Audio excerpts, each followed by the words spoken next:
Accounting is taught in different branches of accounting, mainly financial accounting, cost accounting, corporate accounting and management accounting. I know few of you are from science background, so you are not familiar with the subject accounting. If you are in college, we can give direct classes, but in this pandemic situation, we are unable to give direct classes. That's why we have chosen this mode of teaching. So in this class, I will give basic introduction to the accounting. For the first year, you have to learn financial accounting part 1 in semester 1 and financial accounting part 2 in semester 2. For all these financial accounting, we need to learn the basic terms and basic accounting. So in this first class, I will teach you accounting, meaning and definition of accounting, functions, features, objectives, then different branches of accounting, then who are the users of accounting and advantages and disadvantages. These are the topics which I wish to cover today. So we'll come to the topic financial accounting. Financial അക്കൗണ്ടിങ്ങിൻ്റെ ആദ്യ ഭാഗത്ത് നമുക്ക് accounting എന്താണെന്നാണ് പഠിക്കേണ്ടത്. അപ്പോൾ accounting പഠിക്കുമ്പോൾ അതിന് തൊട്ട് മുന്നേ ഒരു മീനിങ് അക്കൗണ്ടിങ് എന്നതാണെന്ന് മനസ്സിലാക്കണം, അല്ലെങ്കിൽ വൈ അക്കൗണ്ടിങ് എന്ന് പറയുന്ന ഒരു ചോദ്യം നമുക്കുണ്ടാവാം. അതിനുവേണ്ടി ഞാൻ ആദ്യം ഇപ്പം നമ്മുടെ PPT-യിലേക്ക് കിടക്കുന്നതിന് മുമ്പ് ഒരു ചെറിയ കഥ പറയാം. അപ്പം നമ്മുടെ വീട്ടിൽ കുറച്ച് സ്ഥലം വീടിനോട് ചേർത്ത് ഒരു 10 സെൻറ്റ് അല്ലെങ്കിൽ 15 സെൻറ്റ് സ്ഥലം ഉണ്ടെങ്കിൽ സാധാരണ അത് പറമ്പായിട്ട് വെറുതെ കിടക്കുന്നതിന് പകരം നമ്മുടെ കാരണവന്മാർ ചിലപ്പോൾ കപ്പ നട്ടുപിടിപ്പിക്കാറുണ്ട് അല്ലേ, കുറച്ച് മൂട് കപ്പ നട്ടുപിടിപ്പിക്കും. അപ്പോൾ ആ കപ്പ നട്ടുപിടിപ്പിക്കുമ്പോൾ ഇന്നത്തെ കൃത്യം വില എനിക്കറിയില്ല, എങ്കിലും ഒരു ഊഹം വെച്ച് പറയുകയാണെങ്കിൽ നമ്മൾ 1 കിലോ കപ്പ മാർക്കറ്റിൽ കടയിൽ കൊണ്ടുപോയി കൊടുക്കുമ്പോൾ ഏകദേശം ഒരു 10 രൂപ നമ്മൾ ഇന്നത്തെ എക്സാമ്പിളിനകത്ത് ചാർജ് ചെയ്യുക. അതായത് ഒരു 10 രൂപയ്ക്ക് 1 കിലോ കപ്പ നമ്മൾ ഷോപ്പിൽ കടയിൽ കൊണ്ടുപോയി കൊടുത്തു. അപ്പോൾ നമുക്ക് 1 കിലോ, അതായത് കൃഷി ചെയ്ത വ്യക്തിക്ക് 1 കിലോയ്ക്ക് 10 രൂപയാണ് കിട്ടുന്നത്. ആ സെയിം ടൈം അദ്ദേഹം അത് കടയിൽ കൊണ്ടുപോയി വിൽക്കുമ്പം ആ ഷോപ്പർ കടക്കാരൻ ചിലപ്പോൾ അതൊരു 15 രൂപയ്ക്ക് അല്ലെങ്കിൽ ഒരു 18 രൂപ വിലയിലായിരിക്കും അദ്ദേഹത്തിൻ്റെ കസ്റ്റമേഴ്സിന് കൊടുക്കുന്നത്. അപ്പം നമ്മൾ മനസ്സിലാക്കണം, എനിക്ക് കൃഷി ചെയ്ത വ്യക്തിക്ക് 10 രൂപയും കടക്കാരന് ഒരു 15 റുപ്പീസ് 15 രൂപയാണ് കിട്ടുന്നതെങ്കിൽ 5 രൂപ പ്രോഫിറ്റ് ആർക്കാണ് കിട്ടിയത്? ആ കടക്കാരനാണ് കിട്ടിയത് അല്ലേ. അപ്പം നമുക്ക് ചിന്തിക്കാം, Y we can't do the same. എന്തുകൊണ്ട് എനിക്കിത് ചെയ്തുകൂടാ എന്നൊരു ചിന്ത വന്നെങ്കിൽ, നമ്മൾ വീടൊക്കെ റോഡ് സൈഡ് ആണെങ്കിൽ ഈ പരിപാടി തന്നെ നമുക്ക് വീടിൻ്റെ ഫ്രണ്ടിൽ ചെയ്യാമല്ലോ അല്ലേ. അപ്പം 1 കിലോ കപ്പ അല്ല, നമ്മൾ എത്ര ചോട് കപ്പയുണ്ടോ അത്രയും ചോട് കപ്പ നമ്മൾ വീടിൻ്റെ ഫ്രണ്ടിൽ വിൽക്കാൻ വേണ്ടിയിട്ട് ഒരു പടുത വിരിച്ച് വെച്ചു. നമുക്ക് വഴി സൈഡിൽ വണ്ടിയിൽ യാത്ര ചെയ്യുമ്പോൾ വഴി സൈഡിൽ റോഡ് സൈഡിൽ നമുക്ക് ഇങ്ങനെ ഇഷ്ടംപോലെ വഴിക്കച്ചവടക്കാരെ കാണാം അല്ലേ. അവർ കടയിൽ കൊടുക്കാതെ സാധനങ്ങൾ എങ്ങോട്ട് വിൽക്കുന്നത് നേരിട്ട് അവർ തന്നെ വിൽക്കുന്നു. So they can earn profit themself. Profit മറ്റൊരു വ്യക്തി നമ്മുടെ പ്രോഫിറ്റ് കൊണ്ടുപോകുന്നില്ല, അതിന് പകരം നമുക്ക് സ്വയം ആ പ്രോഫിറ്റ് എടുക്കാം. And you have to remember that profit is the main item in every business. That means the main objective of business is to earn profit, and finance is the lifeblood of business. So these two terms, profit and finance, ഈ 2 കാര്യങ്ങൾ നമ്മൾ ഓർത്തിരിക്കണം. അപ്പോൾ നമ്മൾ പറഞ്ഞ കഥയിൽ ബാക്കി പറയുകയാണ്, നമ്മൾ കൃഷി ചെയ്ത വസ്തു നമ്മൾ വീടിൻ്റെ ഫ്രണ്ടിൽ ഒരു പടുത വിരിച്ച് എടുത്തു വെച്ചിട്ടുണ്ട്, കുറച്ച് കിലോ കപ്പയുണ്ട്, ഒരു ബോർഡ് ചാർട്ട് പേപ്പറിൽ ബോർഡൊക്കെ എഴുതി നമ്മൾ പ്ലേസ് ചെയ്യുന്നു. ഇത്ര കിലോ കപ്പ, 1 കിലോ കപ്പ ഇത്ര രൂപ എന്ന് പറഞ്ഞ് പ്ലേസ് ചെയ്യുന്നു. വൈകുന്നേരം ആയപ്പോഴത്തേക്കും നമ്മുടെ ഐറ്റം മുഴുവൻ വിറ്റ് തീർന്നു. ഐറ്റം മുഴുവൻ വിറ്റ് തീർന്നു കഴിയുമ്പോൾ ആദ്യം നമ്മൾ ചിന്തിക്കുന്ന കാര്യം എന്തായിരിക്കും? എത്ര രൂപ എനിക്ക് ലാഭം കിട്ടി അല്ലേ? അതായിരിക്കും ആദ്യം നമ്മൾ ചിന്തിക്കുന്നത്. എല്ലാ കച്ചവടക്കാരൻ്റെയും ചിന്ത എന്ന് പറയുന്നത് എനിക്ക് എത്ര രൂപ ലാഭം കിട്ടി, അല്ലെ ഈ കച്ചവടത്തിൽ നിന്ന് ഞാൻ എന്ത് സമ്പാദിച്ചു, അതാണ് നമ്മളുടെ എല്ലാത്തിൻ്റെയും ഒരു ചോദ്യം. അപ്പോൾ ആ ചോദ്യത്തിനുള്ള ഒരു ഉത്തരമാണ് ഈ അക്കൗണ്ടിങ് എന്ന് പറയുന്നത്. Accounting is a means of communicating the results of business operations to various parties interested in or connected with the organization. ആ ഒരു സെൻറ്റൻസിനെ നമ്മൾ കട്ട് ചെയ്യുക കേട്ടോ, നമ്മൾ ഒന്ന് മുറിച്ച് അനലൈസ് ചെയ്യുക. accounting is a means of communicating the result. Communicating the result. നമ്മുടെ ബിസിനസ്സിൻ്റെ റിസൾട്ട് ഓഫ് ബിസിനസ് ഓപ്പറേഷൻ. നമ്മളുടെ ബിസിനസ് ഓപ്പറേഷൻ എന്താണോ അതിൻ്റെ റിസൾട്ട് നമ്മൾ കമ്മ്യൂണിക്കേറ്റ് ചെയ്യുക. ആരിലേക്ക്? To various parties interested in or connected with the organisation. To various parties who are interested in or connected with the organisation. അതായത് നമ്മുടെ ബിസിനസ് ഓപ്പറേഷൻ എന്തായിരുന്നു അതിൻ്റെ റിസൾട്ട് നമ്മളുടെ ബിസിനസ്സുമായിട്ട് ബന്ധപ്പെട്ട് അതിൽ താല്പര്യമുള്ള വ്യക്തികളിലേക്ക് നമ്മൾ കമ്മ്യൂണിക്കേറ്റ് ചെയ്ത് കൊടുക്കുന്ന ആ ഒരു പ്രോസസ്സിനെയാണ് അക്കൗണ്ടിങ് എന്ന് പറയുന്നത്. അപ്പോൾ ഇത്രയേ ഉള്ളൂ ശരിക്കും അക്കൗണ്ടിങ് എന്ന് പറയുന്നത് മനസ്സിലാക്കേണ്ടത്. അതായത് നമ്മുടെ ഈ സ്റ്റോറിയിൽ ഈ കഥയിൽ എക്സാമ്പിളിനകത്ത് പറയുവാണെങ്കിൽ നമ്മളുടെ ബിസിനസ് എന്നതായിരുന്നു? നമ്മൾ വഴി സൈഡിൽ വഴി കച്ചവടം നടത്തി ഇല്ലേ, കപ്പ വിറ്റു. അതാണ് നമ്മളുടെ ബിസിനസ് ഓപ്പറേഷൻ. അതിൻ്റെ റിസൾട്ട് നമുക്ക് എത്ര രൂപ ലാഭം കിട്ടി, എത്ര കിലോ കപ്പ വിറ്റു, നമുക്ക് മൊത്തം എത്ര രൂപ കിട്ടി, അതിൽ കോസ്റ്റ് കഴിഞ്ഞിട്ട് എത്ര രൂപയാണ് നമ്മളുടെ പ്രോഫിറ്റ് അല്ലേ. കോസ്റ്റ് എന്ന് പറഞ്ഞു കഴിഞ്ഞാൽ നമ്മുടെ ആകെ ചെലവ് എത്രയാണോ അതിനെയാണ് കോസ്റ്റ് എന്ന് പറയുന്നത്. കോസ്റ്റ് കഴിഞ്ഞ് എത്ര രൂപ ലാഭം കിട്ടി എന്ന് പറയുന്നതാണ് നമ്മളുടെ റിസൾട്ട്. അപ്പോൾ ബിസിനസ് ഓപ്പറേഷൻ്റെ റിസൾട്ട് നമുക്ക് കിട്ടി.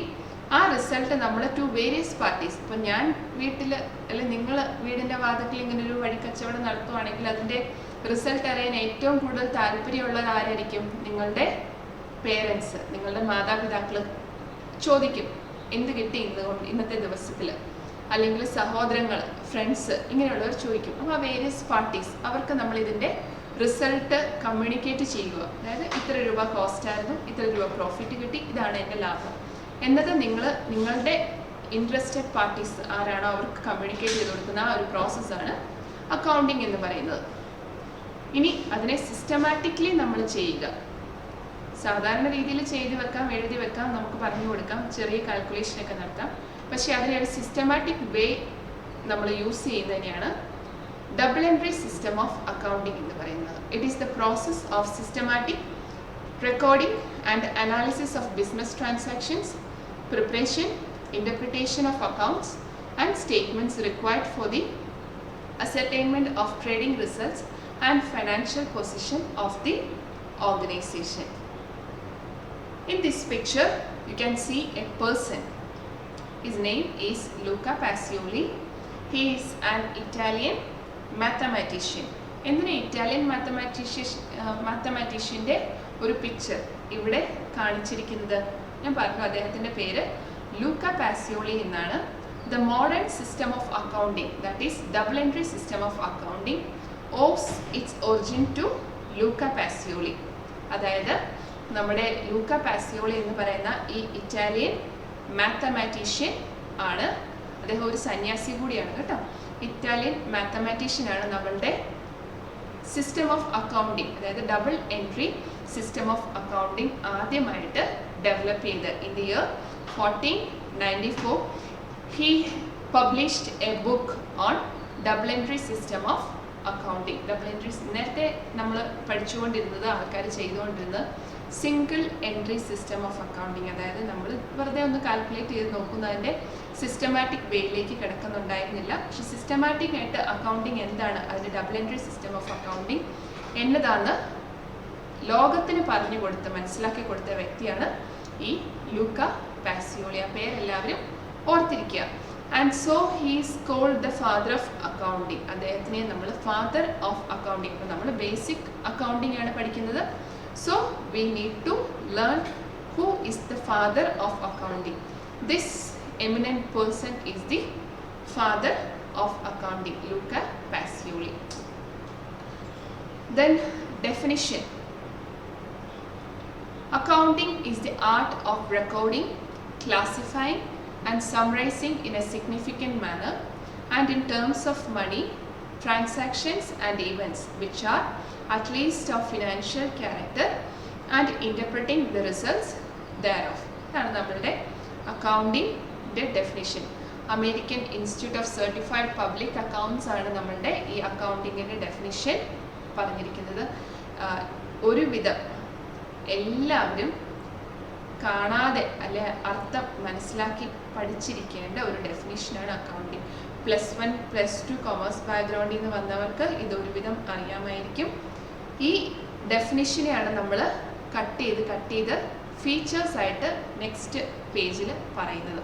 അപ്പോൾ ഡെഫിനിഷൻ ഓഫ് അക്കൗണ്ടിങ് എല്ലാവരും ബൈ ഹാർട്ട് ചെയ്ത് പഠിച്ചിരിക്കണം. കാരണം ഒരു സബ്ജക്റ്റ് പഠിക്കുമ്പോൾ, ഇപ്പോൾ ബാങ്കിങ് ആണ് നമ്മൾ പഠിക്കുന്നതെങ്കിൽ ഡിഫൈൻ ബാങ്കിങ്, അല്ലെങ്കിൽ മാർക്കറ്റിംഗ് മാനേജ്മെൻ്റ് ആണ് നമ്മൾ പഠിക്കുന്നതെങ്കിൽ വാട്ട് ഈസ് മാർക്കറ്റ്, അല്ലെങ്കിൽ ഡിഫൈൻ മാർക്കറ്റിംഗ് പ്രോസസ്സ് എന്ന് പറയുന്ന ഒരു ക്വസ്റ്റ്യൻ ഉറപ്പായിട്ടും നമുക്ക് സബ്ജക്റ്റിൽ. അപ്പോൾ ഏത് സബ്ജക്റ്റാണ് പഠിക്കുന്നത് അത് എന്നതാണ് എന്നുള്ള ചോദ്യം നമുക്ക് ക്വസ്റ്റ്യൻ പേപ്പറിൽ ഉറപ്പായിട്ടും ഉണ്ടാവും. അപ്പോൾ ഫിനാൻഷ്യൽ അക്കൗണ്ടിങ് പഠിക്കുവാണെങ്കിൽ ആ സബ്ജക്റ്റിൽ ഒരു ക്വസ്റ്റ്യനാണ് ഡിഫൈൻ അക്കൗണ്ടിങ് എന്ന് പറയുന്നത്. അപ്പോൾ ഈ ഡെഫിനിഷൻ നമ്മൾ മനസ്സിലാക്കിയിരിക്കണം. Accounting is the art of recording, classifying and summarizing in a significant manner and in terms of money, transactions and events which are at least of a financial character and interpreting the results thereof. ഇനി നമ്മൾ ഈ ഡെഫിനിഷനെ 1 by 1 ആയിട്ട്, അതായത് recording എന്നാണ്, classifying എന്നാണ്, summarising എന്നാണ്, monetary terms മണി transactions എന്നതാണ് എന്നുള്ളതാണ് പറയാൻ പോകുന്നത്. അതായത് നമ്മളൊരു ബിസിനസ് ട്രാൻസാക്ഷൻ ഫോമിൽ നടന്നിട്ടുണ്ടെങ്കിൽ ആ ബിസിനസ് ട്രാൻസാക്ഷനെ റെക്കോർഡ് ചെയ്യണം, ക്ലാസിഫൈ ചെയ്യണം, സമ്മറൈസ് ചെയ്യണം. നമ്മൾ അതിൻ്റെ റിസൾട്ട് ഇൻ്റർപ്രറ്റ് ചെയ്യണം, കമ്മ്യൂണിക്കേറ്റ് ചെയ്യണം. ഇത്രയും ചെയ്യുന്ന കൂട്ടത്തിൽ ഒരു കാര്യം കൂടെ ശ്രദ്ധിക്കണം. അക്കൗണ്ടിങ് എന്ന് പറയുന്ന മോണിറ്ററി ടേംസിലുള്ള ട്രാൻസാക്ഷൻസ് മാത്രമേ നമുക്ക് റെക്കോർഡ് ചെയ്യാൻ സാധിക്കത്തുള്ളൂ. അതാണ് പറയുന്നത്. ഇൻ ടേംസ് ഓഫ് മണി എന്നിവിടെ വ്യക്തമായിട്ട് ഡെഫിനിഷനകത്ത് പറഞ്ഞിട്ടുണ്ട്. Transactions which have monetary nature, അത് മാത്രമേ നമുക്കിവിടെ റെക്കോർഡ് ചെയ്യാൻ സാധിക്കത്തുള്ളൂ. ഈ ഡയഗ്രത്തിൽ, ഈ പിക്ചറിനകത്ത് നമുക്ക് ഫീച്ചേഴ്സ് ഓഫ് അക്കൗണ്ടിങ് എക്സ്പ്ലെയിൻ ചെയ്തിട്ടുണ്ട്.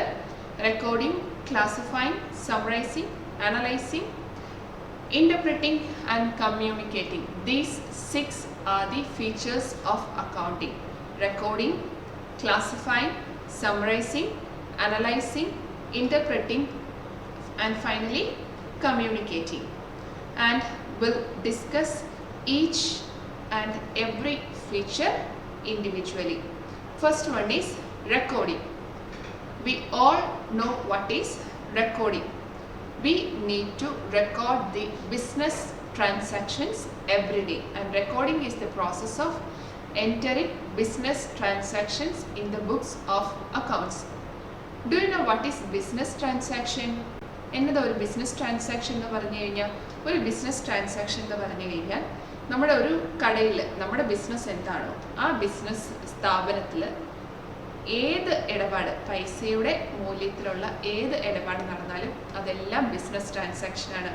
Four example, we can say purchase of items, sales of items, salary given, wages given, purchase of stationery, furniture purchase.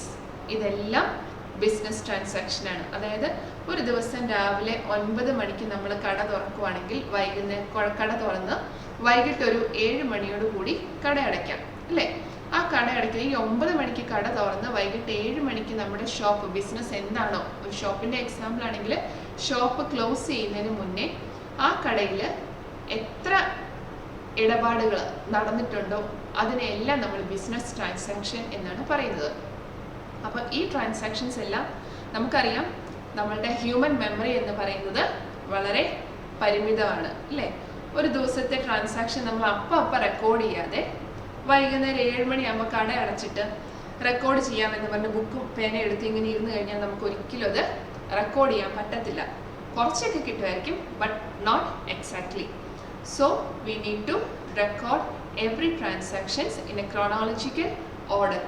സമയം രാവിലെ 9 മണിക്ക് കട തുറന്നപ്പോൾ ഷോപ്പ് ബിസിനസ് സ്റ്റാർട്ട് ചെയ്ത് കഴിഞ്ഞപ്പോൾ ആദ്യത്തെ ബിസിനസ് ട്രാൻസാക്ഷൻ എന്താണോ അത് നമ്മൾ ബുക്സ് ഓഫ് അക്കൗണ്ട്സിൽ റെക്കോർഡ് ചെയ്യണം. 9-ന് കച്ചവടം നടന്നില്ലെങ്കിൽ അടുത്ത 10 മിനിറ്റ് കഴിഞ്ഞ് 9:10 ഒരാൾ വന്നു, സാധനം മേടിച്ചുകൊണ്ട് പോയി, സെയിൽസ് നടന്നു. അല്ലെങ്കിൽ 9:15 ഒരാൾ വന്നിട്ട് കുറച്ച് പൈസ നമുക്ക് തരാനുള്ള വ്യക്തിയായിരുന്നു, നമ്മുടെ കടക്കാരനായിരുന്നു. Is a debtor for us. ആ വ്യക്തി വന്ന് നമുക്ക് തരാനുണ്ടായിരുന്ന ഒരു 1000 rupees നമുക്ക് തന്നു. അപ്പോൾ നമ്മൾ റെക്കോർഡ് ചെയ്യണം. at 9:15 received 1000 rupees from this debtor. കടക്കാരൻ അദ്ദേഹത്തിൻ്റെ പേര് എന്താണെന്ന് വെച്ചാൽ എഴുതി വെക്കണം ഇല്ലേ. അപ്പോൾ അതാണ് റെക്കോർഡിംഗ് എന്ന് പറയുന്ന പ്രോസസ്സ്. ഓരോ ട്രാൻസാക്ഷനും നടക്കുന്ന അതേ സമയത്ത് നമ്മളത് നമ്മുടെ ബുക്സ് ഓഫ് അക്കൗണ്ട്സിൽ റെക്കോർഡ് ചെയ്യണം. അതർവൈസ് നമ്മുടെ മെമ്മറി വളരെ വീക്കാണ്, ട്രാൻസാക്ഷൻസ് മിസ്സായി പോവും. അങ്ങനെയെങ്കിൽ നമുക്ക് എക്സാക്ട്ലി പ്രോഫിറ്റ് ലോസ് എത്രയാണെന്ന് അറിയാൻ സാധിക്കില്ല. Second feature, classifying. What do you mean by classifying? We can classify the items on the basis of similarity. Similar nature of items can be classified separately. അല്ലേ, നമുക്ക് പല രീതിയിലുള്ള ക്ലാസിഫിക്കേഷൻ ഉണ്ട്. ഇപ്പം human ബീങ്സിനെ, മനുഷ്യരെ മുഴുവൻ നമുക്ക് എങ്ങനെ ക്ലാസിഫൈ ചെയ്യാം? മെയിൽ ഫീമെയിൽ എന്ന് ക്ലാസിഫൈ ചെയ്യാം, രണ്ടായിട്ട് ക്ലാസിഫൈ ചെയ്യാം. മെയിൽ ഒരേ സ്വഭാവമുള്ള എല്ലാവരെയും നമ്മൾ മെയിൽ എന്നും, ഒരേ സ്വഭാവമുള്ള ലേഡീസിന് എല്ലാവരും നമ്മൾ ഫീമെയിൽ എന്നും ക്ലാസിഫൈ ചെയ്യും. അപ്പോൾ ഇവിടെ ബിസിനസ് ട്രാൻസാക്ഷൻസ് നമ്മൾ റെക്കോർഡ് ചെയ്ത് വെച്ചിട്ടുണ്ട് ഫസ്റ്റ് സ്റ്റേജിൽ. In second stage we need to classify those transactions we already recorded on the basis of its similarity. ഇപ്പോൾ നമ്മൾ ബിസിനസ് ട്രാൻസാക്ഷനിൽ ഒരു ദിവസം സെയിൽസ് പലതും നടക്കും ഇല്ലേ, പർച്ചേസസ് പലതും നടക്കും. പൈസ ഫേമിൽ നിന്ന് പല കാര്യത്തിനു വേണ്ടി നമ്മൾ കൊടുക്കാറുണ്ട്.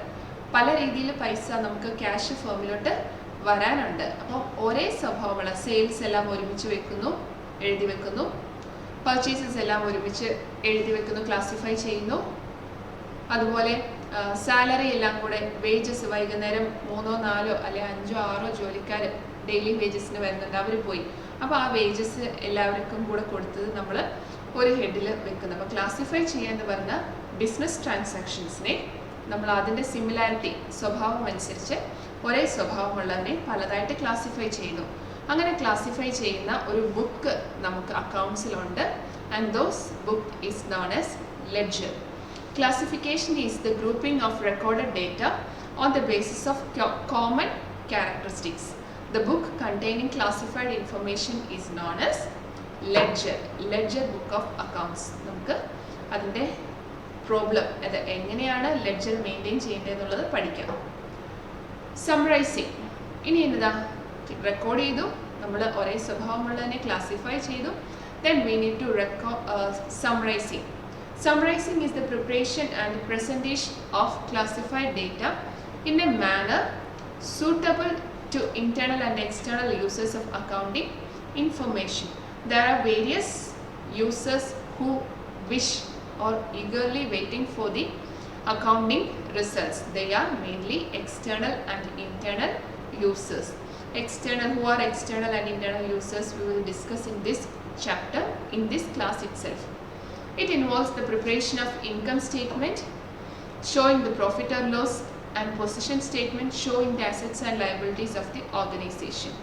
അതായത് നമ്മളുടെ ഫിനാൻഷ്യൽ അക്കൗണ്ടിങ്ങിൻ്റെ ഫസ്റ്റ് ചാപ്റ്ററിനകത്ത് നമ്മൾ ഫൈനൽ അക്കൗണ്ട്സ് എന്ന് പറയുന്ന ഒരു ഏരിയ ആണ് പഠിക്കുന്നത്. ഫൈനൽ അക്കൗണ്ട്സ് എന്ന് പറയുമ്പോൾ അതിനകത്ത് trading and profit and loss account, then balance sheet, 2 statement ആണ് നമ്മൾ മെയിൻലി പ്രിപ്പയർ ചെയ്യുന്നത്.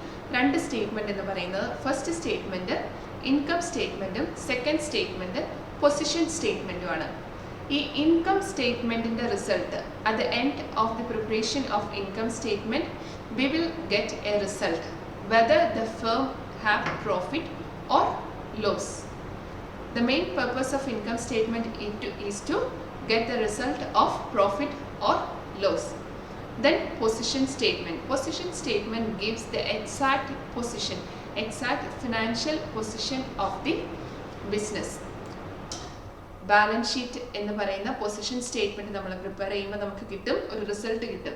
ഫേമിന് ഇപ്പം നിലവിൽ എത്ര രൂപയുടെ ധനം അസറ്റ് ഉണ്ട്, എത്ര രൂപയുടെ ബാധ്യത ലയബിലിറ്റി ഉണ്ട്, അല്ലെങ്കിൽ ഫേമിൻ്റെ ക്യാപിറ്റൽ നിലവിലുള്ള മൂലധനം എത്ര രൂപ ഓണർ ഇതിനകത്ത് ഇൻവെസ്റ്റ് ചെയ്തിട്ടുണ്ട് എന്നുള്ള കാര്യങ്ങൾ അറിയാൻ വേണ്ടിയിട്ടാണ് നമ്മൾ ഈ പൊസിഷൻ സ്റ്റേറ്റ്മെൻറ്റ് പ്രിപ്പയർ ചെയ്യുന്നത്. അപ്പോൾ ഇൻകം സ്റ്റേറ്റ്മെൻറ്റ് പ്രിപ്പയർ ചെയ്യുമ്പോൾ നമുക്ക് കിട്ടും പ്രോഫിറ്റ് ആണോ ലോസ് ആണോ.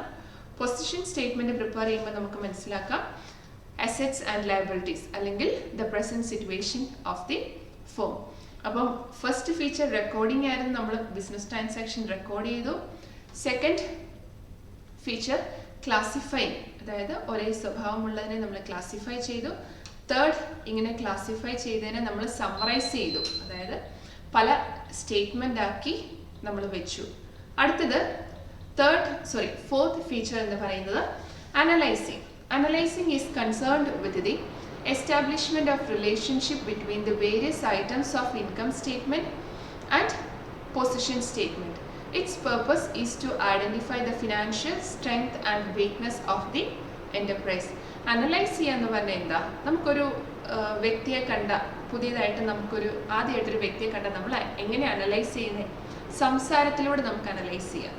അല്ലെങ്കിൽ ഒരു വ്യക്തിയെ നമ്മൾ ആദ്യമായിട്ട് കാണുവാണ്, അപ്പോൾ കാഴ്ചയിൽ അദ്ദേഹത്തിൻ്റെ ആ പേഴ്സണാലിറ്റി നോക്കി നമുക്ക് അനലൈസ് ചെയ്യാം, അല്ലേ, നമുക്ക് വിലയിരുത്താം. അപ്പോൾ ഈ ഇൻകം സ്റ്റേറ്റ്മെൻറ്റും അല്ലെങ്കിൽ പൊസിഷൻ സ്റ്റേറ്റ്മെൻറ്റും നമുക്ക് സമ്മറൈസിങ്ങിലൂടെ കിട്ടും. അതിനെ നമ്മൾ അനലൈസ് ചെയ്യുവാണ്. ഇപ്പോൾ നിലവിൽ നമ്മുടെ ഫോമിൻ്റെ അവസ്ഥ എന്താണ്, ഇനി മുന്നോട്ട് പോകുമ്പോൾ ഈ അവസ്ഥയിൽ മാറ്റങ്ങൾ വരാൻ സാധ്യതയുണ്ടോ എന്നൊരു ചിന്തയാണ് നമ്മൾ ഈ അനലൈസിങ്ങിൽ നടത്തുന്നത്. അടുത്തത് ഇൻ്റർപ്രറ്റിംഗ്. ഇൻ്റർപ്രറ്റ് എന്ന് പറഞ്ഞാൽ എന്താ, അനലൈസിങ്ങിൽ നമുക്ക് കുറച്ച് റിസൾട്ട് കിട്ടിയിട്ടുണ്ട്, അല്ലേ, ആ റിസൾട്ടിനെ നമ്മൾ ഇൻ്റർപ്രിട്ടേഷൻ, അതിൻ്റെ ഒരു നിലപാട് എന്താണ് എന്ന് നമ്മൾ മനസ്സിലാക്കുന്നു. It is concerned with explaining the meaning and significance of relationship established by the analysis of accounting data. It will help the end users to make a meaningful judgment about the financial position and profitability of business operation.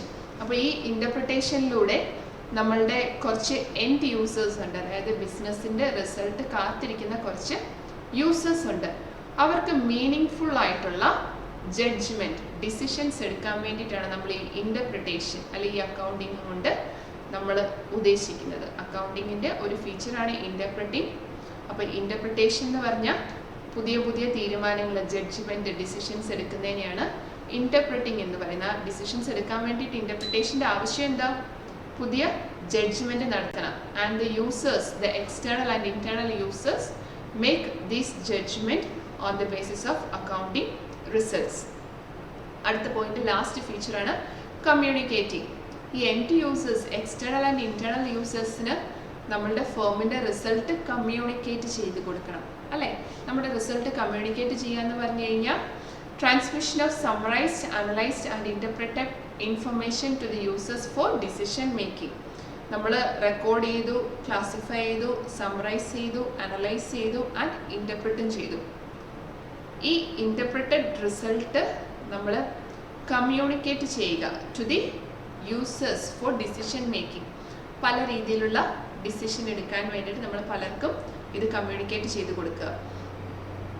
ആർക്കൊക്കെയാണ് ഇത് communicate ചെയ്യാറ്? സാധാരണ information is provided through profit and loss account, balance sheet, accounting ratios, diagram, ഇങ്ങനെ പല രീതിയിലുള്ള സ്റ്റേറ്റ്മെൻറ്റുകൾ, ratios എല്ലാം prepare ചെയ്ത് നമ്മുടെ യൂസേഴ്സ് മാനേജ്മെൻറ്റിനും അല്ലെങ്കിൽ നമ്മുടെ കസ്റ്റമേഴ്സ്, നമ്മളുടെ സപ്ലയേഴ്സ്, ക്രെഡിറ്റേഴ്സ്, ബാങ്കേഴ്സ്, ഇങ്ങനെയുള്ളവർക്ക് നമ്മൾ നമ്മുടെ റിസൾട്ട് കമ്മ്യൂണിക്കേറ്റ് ചെയ്ത് കൊടുക്കുക.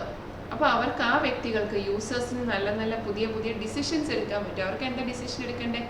ഇപ്പോൾ ബാങ്കിനാണെങ്കിൽ ഒരു ഡിസിഷൻ എടുക്കാം. നമ്മുടെ ഫേമിൻ്റെ പ്രോഫിറ്റ് ആൻഡ് ലോസ് അക്കൗണ്ട് നോക്കിയിട്ട് ബാങ്കിന് തീരുമാനിക്കാം, ഈ വർഷം അവർക്ക് കാര്യമായ ലാഭവും മെച്ചവും ഒന്നും ഉണ്ടായില്ല, അതുകൊണ്ട് വരും വർഷങ്ങളിൽ അവർ ലോൺ ചോദിച്ച് ബാങ്കിൽ വന്നു കഴിഞ്ഞാൽ ഇനി കൊടുക്കേണ്ട ആവശ്യം ഇല്ല. അല്ലെ, പ്രോഫിറ്റ് നോക്കിയിട്ട് ഗവൺമെൻറ്റിന് ടാക്സിനകത്ത് തീരുമാനങ്ങൾ, പുതിയതായിട്ട് ടാക്സ് പേയ്മെൻറ്റിനകത്ത് പുതിയ ഡിസിഷൻസ് എടുക്കാൻ പറ്റും, അല്ലേ. അപ്പം കമ്മ്യൂണിക്കേറ്റിംഗ്, റിസൾട്ട് കമ്മ്യൂണിക്കേറ്റിംഗ് കൂടെ ചെയ്യണം. അപ്പം ഈ 6 ആണ് നമ്മളുടെ മെയിൻ ഫീച്ചേഴ്സ് ഓഫ് അക്കൗണ്ടിങ് എന്ന് പറഞ്ഞാൽ: recording, classifying, summarising, analysing, interpreting and communicating. ഈ 6 ഫീച്ചേഴ്സ് വെച്ചാണ് നമ്മളുടെ ഡെഫിനിഷൻ ഓഫ് അക്കൗണ്ടിങ് ഡിഫൈൻ ചെയ്തേക്കുന്നത്. ഇനി next topic, that is objectives of accounting. The main aim of accounting എന്ന് പറയുന്നത് 4 different objectives are there for accounting. Maintain the record of business, ascertain profit or loss, ascertain financial position, then provide information for decision making. These four are the main objectives: maintain the record of business, maintain profit or loss, ascertain financial position, then provide information for decision making. അപ്പോൾ ഓരോന്നും നമുക്ക് നോക്കാം. Maintain the record of business. നമ്മൾ recording എന്ന് പറയുന്ന feature പറഞ്ഞപ്പോൾ തന്നെ പറഞ്ഞായിരുന്നു, business transactions in chronological order. The company use to record the business transactions on the basis of its chronological order എന്ന് പറഞ്ഞായിരുന്നു. അതായത് ട്രാൻസാക്ഷൻസ് ഏത് നടന്നാലും വലിയ തുകയുടെ ആണെങ്കിലും 5 രൂപയുടെ ആണെങ്കിലും 10 രൂപയുടെ ആണെങ്കിലും 1 lakh rupees ആണെങ്കിലും we need to record it. Accounting is done to keep a systematic record of business transactions. It helps in the detection and prevention of errors and frauds and performance evaluation. അപ്പം എറേഴ്സും ഫ്രോഡും കള്ളത്തരങ്ങളും വെട്ടിപ്പും അല്ലെങ്കിൽ എന്തെങ്കിലും തെറ്റുകൾ, ഇപ്പം നമ്മൾ മനുഷ്യരല്ലേ, നമ്മൾ എഴുതി വെക്കുമ്പോൾ ചിലപ്പം 1000 എന്നുള്ളത് 100 ആവാൻ സാധ്യതയുണ്ട്, 1000 എന്നുള്ളത് 10,000 ആവാനും സാധ്യതയുണ്ട് അല്ലേ. 0 എഴുതുന്നത് വിട്ടുപോയി കഴിഞ്ഞാലും പ്രശ്നമാണ്, കൂടിപ്പോയി കഴിഞ്ഞാലും പ്രശ്നമാണ്. അപ്പോൾ അങ്ങനെയുള്ള ചെറിയ ചെറിയ എറേഴ്സൊക്കെ നമുക്ക് പെട്ടെന്ന് കണ്ടുപിടിക്കാനായിട്ട് എപ്പോഴും നമ്മൾ ബിസിനസ് ട്രാൻസാക്ഷൻസ് റെക്കോർഡ് ചെയ്ത് വെക്കണം. അപ്പോൾ അക്കൗണ്ടിങ്ങിൻ്റെ ഒരു മെയിൻ ഒബ്ജക്റ്റീവ് എന്ന് പറയുന്നത് ട്രാൻസാക്ഷൻസ് മുഴുവനായിട്ട് നമ്മൾ റെക്കോർഡ് ചെയ്ത് വെക്കുക. രണ്ടാമത്തെ ഒബ്ജക്റ്റീവ് പറയുന്നത് അസർട്ടൈൻ പ്രോഫിറ്റ് ഓർ ലോസ്. നമ്മളുടെ സ്റ്റോറി, ഫസ്റ്റ് എക്സാമ്പിൾ, ഒരു വഴിക്കച്ചവടം നടത്തുന്ന കാര്യം പറഞ്ഞായിരുന്നു. ആ കച്ചവടക്കാരൻ ആദ്യം നമ്മുടെ ബിസിനസ് സ്റ്റോപ്പ് ചെയ്ത് തീരുന്ന സമയത്ത് ആദ്യം ചിന്തിക്കുന്ന എത്രയാണ്, എന്ത് കാര്യമായിരിക്കും അദ്ദേഹം ആദ്യം ചിന്തിക്കുന്നത്? എനിക്ക് എത്ര രൂപ ലാഭം കിട്ടി, എനിക്കിതിൽ നിന്ന് എന്ത് മെച്ചം കിട്ടി? അതാണ് ഏറ്റവും ആദ്യം എല്ലാ ബിസിനസ്സുകാരും ചിന്തിക്കുന്നത്. അപ്പോൾ ഈ പ്രോഫിറ്റും ലോസും കൃത്യമായിട്ട് അറിയണമെങ്കിൽ നമ്മൾ എന്ത് പ്രിപ്പയർ ചെയ്യണം?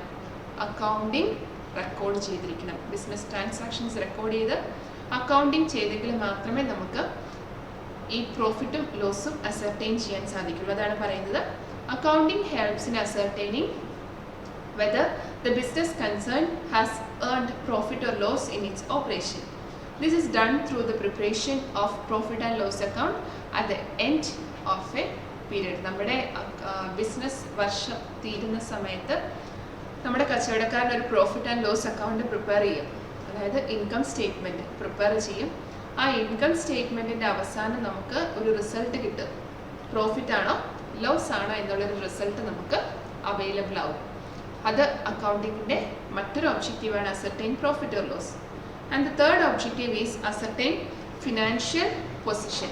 ഈ ഫൈനാൻഷ്യൽ പൊസിഷൻ നമ്മൾ എന്നതാണ് അറിയുന്നത്? നമ്മളുടെ ഇപ്പോഴത്തെ സാമ്പത്തിക സ്ഥിതി എങ്ങനെയുണ്ട്, വല്ല മെച്ചമുണ്ടോ, നമുക്ക് എന്തേരം രൂപയുടെ അസറ്റ്സ് നിലവിൽ ഉണ്ട്, അല്ലെ എത്ര രൂപയുടെ ലയബിലിറ്റി നിലവിൽ ഉണ്ട് എന്ന് മനസ്സിലാക്കാൻ, നമ്മുടെ ഇപ്പോഴത്തെ സാമ്പത്തിക ഭദ്രത മനസ്സിലാക്കാൻ വേണ്ടിയിട്ടാണ് നമ്മൾ ഈ ഫിനാൻഷ്യൽ പൊസിഷൻ സ്റ്റേറ്റ്മെൻറ്റ് പ്രിപ്പയർ ചെയ്യുന്നത്. അത് തന്നെയാണ് ഈ അസർട്ടൈൻ ഫിനാൻഷ്യൽ പൊസിഷനകത്ത് പറയുന്നത്. ഏത് സ്റ്റേറ്റ്മെൻറ്റ് പ്രിപ്പയർ ചെയ്യുമ്പോഴാണ് നമുക്ക് ഫിനാൻഷ്യൽ പൊസിഷൻ കിട്ടുന്നത്? ബാലൻസ് ഷീറ്റ് അല്ലെങ്കിൽ പൊസിഷൻ സ്റ്റേറ്റ്മെൻറ്റ് പ്രിപ്പയർ ചെയ്യുമ്പോഴാണ് നമുക്ക് നമ്മുടെ ഫേമിൻ്റെ ഫിനാൻഷ്യൽ പൊസിഷൻ നിലവിൽ കിട്ടുന്നത്. Accounting helps in ascertaining financial position of A concern in terms of assets, liabilities and capital.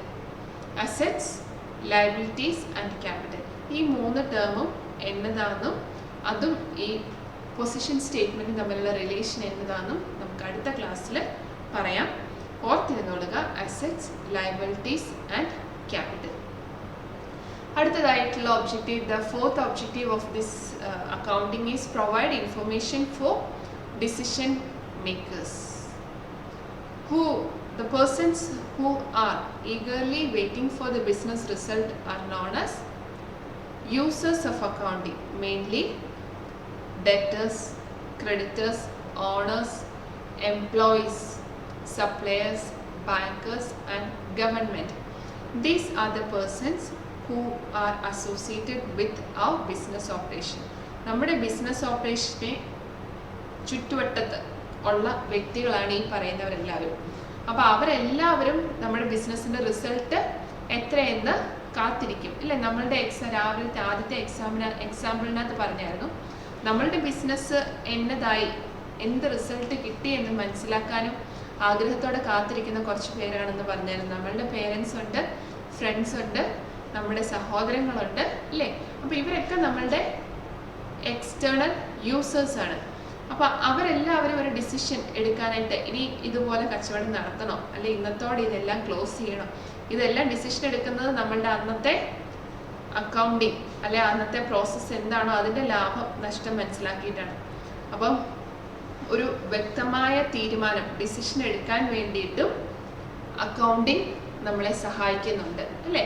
Information is communicated to owners, creditors, employees, bankers and government for decision making. Decision മേക്കിങ്ങിന് വേണ്ടിയിട്ട് പല വ്യക്തികളും നമ്മളുടെ accounting result ഉപയോഗിക്കുന്നുണ്ട്. അപ്പോൾ ഈ 4 എണ്ണമാണ് നമ്മളുടെ അക്കൗണ്ടിങ്ങിൻ്റെ ഒബ്ജക്റ്റീവായിട്ട് പറയുന്നത്. Maintain the record of business, ascertain profit or loss, ascertain financial position, then provide information for decision making. അടുത്തത് ഫങ്ഷൻസ് ഓഫ് അക്കൗണ്ടിങ്. അക്കൗണ്ടിങ്ങിൻ്റെ ഫങ്ഷൻസ് മെയിൻ ഫങ്ഷനായിട്ട് പറയുന്നത് measurement, forecasting, decision making, performance evaluation and control. നമ്മുടെ ഈ ഫീച്ചേഴ്സും ഒബ്ജക്റ്റീവ്സും ചേർന്ന് വരുന്ന points എല്ലാം കൂടെ ചേർത്താണ് നമ്മൾ ഫങ്ഷൻസ് പറയുന്നത്. മെഷർമെൻറ്റ് എന്താ മെഷർ ചെയ്യുന്നത്? നമ്മളുടെ firm accounting measures the past performance of a firm and presents its current financial position. നമ്മൾ ഇപ്പോൾ ഒരു ഫിനാൻഷ്യൽ സ്റ്റേറ്റ്മെൻറ്റ് പ്രിപ്പയർ ചെയ്യുവാണെങ്കിൽ ചെയ്യുന്നത് ഫ്യൂച്ചറിലേക്ക് ഇന്ന് തൊട്ട്, അല്ലെങ്കിൽ ഇത് മാസം ഒക്ടോബർ തീർന്നു, നവംബർ തൊട്ട് ഡിസംബർ, ജനുവരി അങ്ങനെയല്ല നമ്മൾ പ്രിപ്പയർ ചെയ്ത് പോകുന്നത്. ഇപ്പോൾ 2020 ഇയർ ബിസിനസ് ഇയർ നമ്മൾ ബിഗിൻ ചെയ്തത് ഏപ്രിൽ 31 ഏപ്രിൽ 31 തൊട്ട് ഏപ്രിൽ 1 തൊട്ട് മാർച്ച് 31 വരെയാണ് നമ്മളുടെ ഫിനാൻഷ്യൽ ബിസിനസ് ഇയർ എന്ന് പറയുന്നത്. ചില ഫേമുകാർ ബിസിനസ് ഇയർ ഏപ്രിൽ 1 തൊട്ട് തുടങ്ങും, ചിലർ ജനുവരി 1 ആയിരിക്കും അതിന് പകരമായിട്ട് ഉപയോഗിക്കുന്നത്. ജനുവരി 1 ആണെങ്കിൽ ടിൽ ഡിസംബർ 31, അല്ലെങ്കിൽ ഏപ്രിൽ 1 ആണെങ്കിൽ ടിൽ നെക്സ്റ്റ് ഇയർ മാർച്ച് 31. അതാണ് നമ്മളുടെ ഫിനാൻഷ്യൽ ബിസിനസ് ഇയർ എന്ന് പറയുന്നത്. അത് ഓരോ ഫേമിനെ ഡിപ്പെൻഡ് ചെയ്തിരിക്കും അവർ സെലക്ട് ചെയ്യുന്ന ഏതാണ്. അപ്പം നമ്മളുടെ ഫങ്ഷനകത്ത് പറയുന്നത് മെഷർ ചെയ്യുക. എന്നതാ അവർ മെഷർ ചെയ്യുന്നത്? Performance of a firm and presents its current financial position. നേരത്തെ ഞാനിപ്പം ഈ വർഷം 2020 ഡിസംബർ 31 ഒരു ഫേമിൻ്റെ അക്കൗണ്ടിങ് അല്ലെങ്കിൽ അതിൻ്റെ കച്ചവടം എന്തായിരുന്നു എന്നുള്ളത് മെഷർ ചെയ്യുവാണെങ്കിൽ, അതിൻ്റെ നിലനിൽപ്പ് എങ്ങനെയുണ്ടെന്ന് അറിയാൻ വേണ്ടി നമ്മൾ മെഷർ ചെയ്യുവാണെങ്കിൽ കഴിഞ്ഞ, അതായത് 2020 ജനുവരി 1 തൊട്ട് 2020 ഡിസംബർ 31 വരെയുള്ള കാര്യങ്ങളാണ് ഞാൻ മെഷർ ചെയ്യേണ്ടത്. പാസ്റ്റ് ഇൻഫർമേഷൻ, പാസ്റ്റ് പെർഫോമൻസ് ആണ് നമ്മൾ മെഷർ ചെയ്യുന്നത്. പാസ്റ്റ് പെർഫോമൻസ് മെഷർ ചെയ്ത് ഒരു കറൻറ്റ് ഫിനാൻഷ്യൽ സ്റ്റേറ്റ്മെൻറ്റ് പ്രിപ്പയർ ചെയ്യുന്നു. ആ കറൻറ്റ് ഫിനാൻഷ്യൽ സ്റ്റേറ്റ്മെൻറ്റ് പ്രിപ്പയർ ചെയ്തതിൻ്റെ ഡിസിഷൻസ് എടുത്ത്, അത് കണ്ട് ഡിസിഷൻസ് എടുത്ത് പുതിയ ഒരു പോളിസിയോ അല്ലെങ്കിൽ പുതിയ ഒരു സ്ട്രാറ്റജിയോ നമ്മൾ ഡെവലപ്പ് ചെയ്യുന്നു. അപ്പോൾ മെയിൻ ഫങ്ഷൻ ഓഫ് അക്കൗണ്ടിങ് എന്ന് പറയുന്നത് മെഷർമെൻ്റ് ആണ്. രണ്ടാമത്തെ ഫങ്ഷനായിട്ട് പറയുന്നത് ഫോർകാസ്റ്റിംഗ്. ഫോർകാസ്റ്റിംഗ് എന്ന് പറഞ്ഞാൽ എന്താ? വെതർ ഫോർകാസ്റ്റിംഗ് എന്നൊക്കെ നമ്മൾ കേട്ടിട്ടുണ്ട് അല്ലേ? അതായത് മുൻകൂട്ടി നമ്മൾ കാര്യങ്ങൾ പറയുന്നതിനാണ് ഫോർകാസ്റ്റിംഗ് എന്ന് പറയുന്നത്. അതായത് ഫ്യൂച്ചറിലെ കാര്യം എങ്ങനെയായിരിക്കും എന്നുള്ളത് പറയുന്നതാണ് ഈ forecasting. With the help of past data accounting forecasts the future performance and financial position of a firm. നമ്മൾ മെഷർ ചെയ്ത് പാസ്റ്റ് പെർഫോമൻസ് മെഷർ ചെയ്ത് പുതിയൊരു financial position, current financial position എന്താണെന്ന് മനസ്സിലാക്കുന്നു. ഈ കറൻറ്റ് ഫിനാൻഷ്യൽ പൊസിഷൻ വെച്ചുകൊണ്ട് നമ്മൾ ഫോർകാസ്റ്റ് ചെയ്യുക, അടുത്ത വർഷം നമ്മളുടെ ഫേം എങ്ങനെയായിരിക്കും, അതിൽ എന്തൊക്കെ മാറ്റങ്ങൾ കൊണ്ടുവരണം എന്നുള്ള കാര്യം നമ്മൾ ഫോർകാസ്റ്റ് ചെയ്യുന്നു. Then decision making. അപ്പം മെഷർ ചെയ്തു, പാസ്റ്റ് പെർഫോമൻസ് മെഷർ ചെയ്തു, ഫ്യൂച്ചർ ഫോർകാസ്റ്റ് ചെയ്തു, ഇനി പുതിയ ഡിസിഷൻസ്, പുതിയ കാര്യങ്ങൾ തീരുമാനിക്കുന്നു. Accounting provides information required for decision making to interested parties like owners, then creditors, employees, bankers and government. പലർക്കും അല്ലെങ്കിൽ നമ്മുടെ യൂസേഴ്സ് ആയിട്ടുള്ള ആരൊക്കെയാണോ അവർക്കൊക്കെ വേണ്ടിയിട്ടുള്ള ഒരു ഡിസിഷൻ, അവർക്കൊക്കെ ഡിസിഷൻ എടുക്കാൻ വേണ്ട ഒരു ഇൻഫർമേഷനാണ് നമ്മുടെ അക്കൗണ്ടിങ് കൊടുക്കുന്നത്. അടുത്തത് performance evaluation. Fourth function of accounting is performance evaluation. Accounting evaluates the performance and financial results achieved by the firm. Accounting evaluates the performance and financial results achieved by the firm. Firm has achieved a financial position അല്ലെങ്കിൽ financial result in the past year.